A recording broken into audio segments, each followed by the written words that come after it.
Okay, so I have Scott with us. Scott and I met at mental health first aid course. Was that correct? When we were working, Yes, it was. yeah, and we've stayed in touch. Yes.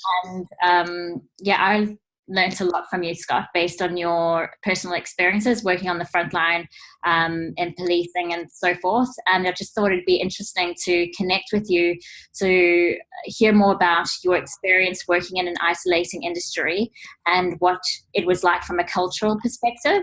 And being a man, how does one cope with the stigma around speaking up and looking after yourself, self-care? Yeah, thanks, Corinne. It's tough when you feel isolated, and doing it for 15 years, you see people along the way, and you experience things that most people don't experience, and isolation is one of them, which may sound weird being in a policing environment, but you have an environment where people outside the industry don't really know what it's like to work in the industry, and the culture within the industry is you don't really talk about what's going on. So even though you've got all the support there on paper and physically, there's actually very little actual support to help people deal with even the basic stress, being away from your family for long periods of time, dealing with emotional situations, and the other traumatic stuff that comes along with it. And I think it's very cumulative. I know it was for me. All of a sudden, towards the end of my career in corrections, and I know from what you've told me of the images that came into your mind. I think you said you were flying in a helicopter to a situation that you had to deal with, and then you had other traumatic images coming into your mind, and you realized that was a point where you needed to stop and pull out and rethink about your career. Well, that's right. I mean, over the years, you just went along with it and dealt with it the best you could. But towards the end of my career, I'd started considering other areas, other industries, and things that you don't think are really related become related. And I think that's the stress side of it that you don't realise is there. So for me, I was lucky that I was able to realise that and understand that at the time, understand what it actually was, why I was feeling stressed about different things, why things were linking with each other. And it made me realise that for a lot of years, I hadn't, as an individual, I hadn't dealt with what was going on, which left me in a position where I made that, it was a tough decision, but I made the decision that it was time to walk away, and it was probably one of the better things I've done. It's amazing that you can actually recognize that within yourself, that it was time to rethink about your career and do something that is more supportive. And yeah, another thing that came to my mind is what happens to an industry where you can't feel comfortable enough to ask for support, or you don't have the strategies or tools to manage mental health issues or stress? From what I've seen, you either suffer in silence or you join the cultural coping strategies, which for me, what I witnessed was drinking, other high-risk behaviours, gambling,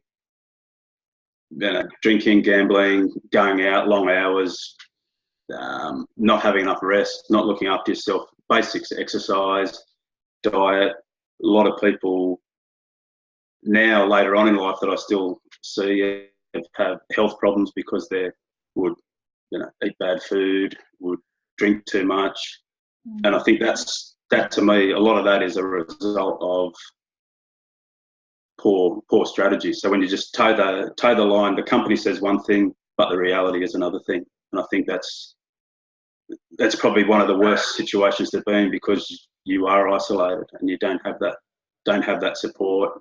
And the culture is, if you ask for help, you're considered high risk, where a little bit of support along the way could make a difference. You're considered, well, you could be a risk to this industry, whatever the industry is.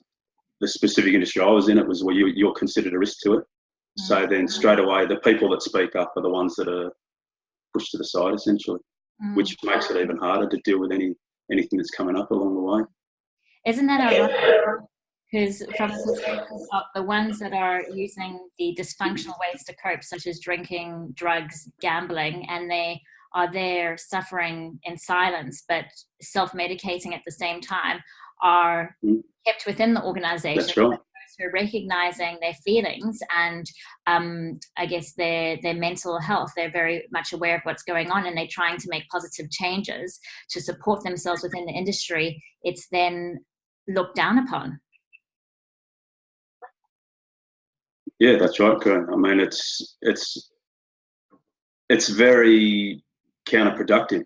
Like you said, the ones that need a little bit of help along the way. And I've always looked at it when I was a team leader, and even now, if there's stressful situations that I see people involved in at work, I work on the cup of coffee theory, where if you just could take 5 minutes and reset as best you can and start to process what you've been through. And that's not necessarily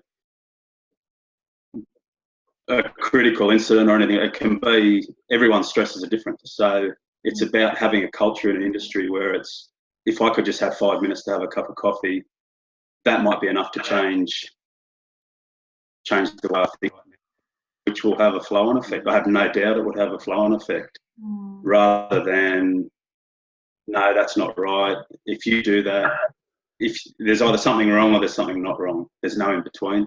And I think the in between is probably one of the most important parts of it, to stop you getting to the point where there is something wrong. Absolutely.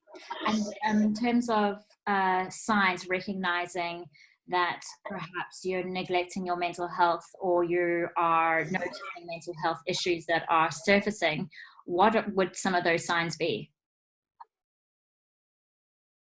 Some of the signs I've seen in other people and in myself to a degree, there was time looking back on it. At the time, you don't realise, but things like sleep, your routines, your patterns.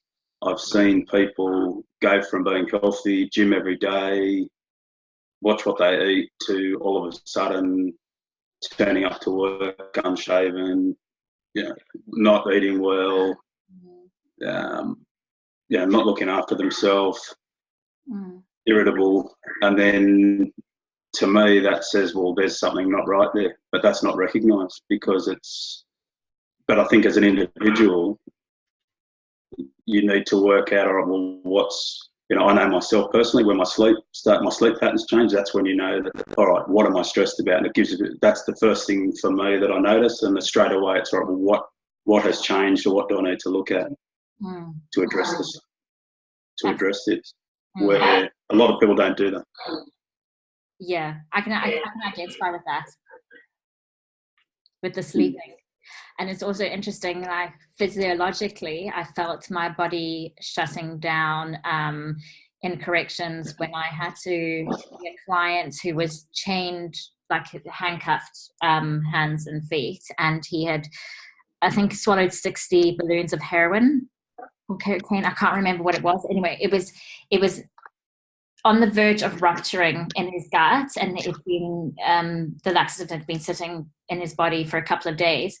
And as soon as I arrived to do the assessment, literally there was an explosion, and that's when I was like, I can't do this anymore. Like physically, my body just like shut down, and there was just so much resistance around it. Yeah.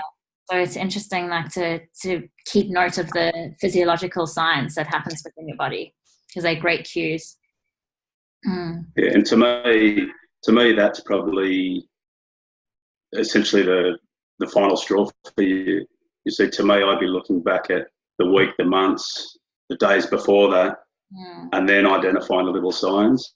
And that's something that it's easy to say. We sit here talking about it. It's easy to talk about, but it's a very hard thing to look back and say, what changed? Where did the change start? When did I start being able to deal with this every day, to the little stresses that start coming in?